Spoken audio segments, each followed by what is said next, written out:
President Trump today praised the Bolivian people and that nation's military for forcing the resignation yesterday of Bolivia's longtime president, Evo Morales.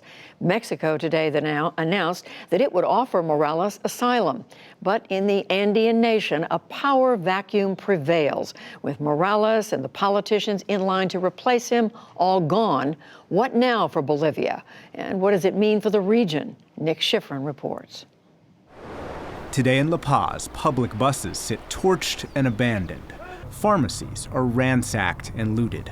South America's poorest country is violently divided and right now leaderless. What we need now is control over lootings and robberies that are taking place. But all of the citizens are in agreement that a change of government needed to happen. That change happened yesterday when longtime President Evo Morales announced on state TV he was victim of a coup. I am resigning precisely so that my brothers and sisters, leaders, authorities of the socialist movements, don't continue to be held hostage, chased, or threatened. I am very sorry for this civic coup d'etat. But what Morales calls a coup, his opponents call the prevailing of democracy. For 3 weeks, hundreds of thousands of protesters filled the streets, accusing Morales of being a dictator and violating the Constitution when he ran for a 4th term last month. The Organization of American States accused him of trying to steal the election. Residents who filled the streets complained of increasing corruption. The protests became increasingly violent, with demonstrators and police clashing in clouds of tear gas. And yesterday morning, the final straw, Military Commander Williams Kaliman said Morales had to go. After analyzing the situation of internal conflict, we suggest the president of the state resign his presidential mandate, allowing peace and continued stability for the good of our Bolivia. He really misunderstood the fact that he was losing the consent of the governed to a significant degree.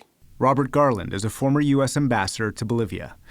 He acknowledges that Morales was popular and successfully helped lift up the poor to create a middle class. Evo Morales clearly made enormous progress, but what has happened is that he has, in many senses, overstayed his welcome.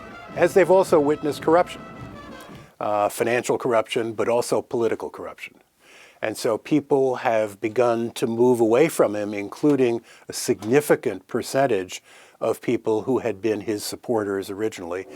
Morales was Bolivia's first leader of indigenous origin. He was from this rural, poor area. And today, his supporters say he was overthrown by a middle-class minority. Catherine Ledebour is the director of Bolivian think tank. You know, it's interesting the way that the conflict has evolved now. It's really splitting down much more on class lines and ethnic lines and rural-urban lines. Morales supporters blame the military and police for acting illegally and warn his ouster could lead to more violence. It's clear that corruption persists in the police force. The police force is an institution with deteriorated credibility. And now at this point in time, that situation has become even worse. After Morales resigned, his vice president, the Senate president, and the lower house president, all in line to take over, also resigned. Opposition leader Carlos Mesa called the vacuum of power the end of tyranny. The clear and unequivocal will of the democratic opposition, of the civic opposition of the Bolivian citizenship, is that a democratic government has to be built, and that means strictly respecting the political constitution of the state. That could be led by new Senate President Janine Áñez, whose emotion showed in La Paz today. Whether she can successfully transition away from Morales could help influence democracy across a region with a history of military coups. If it goes in the direction of either returning to the radical left or going further, or away from democracy toward a military dictatorship, that could give others ideas in other countries too. So this is in many ways a kind of laboratory. There's still a debate if this was democracy restored or democracy denied.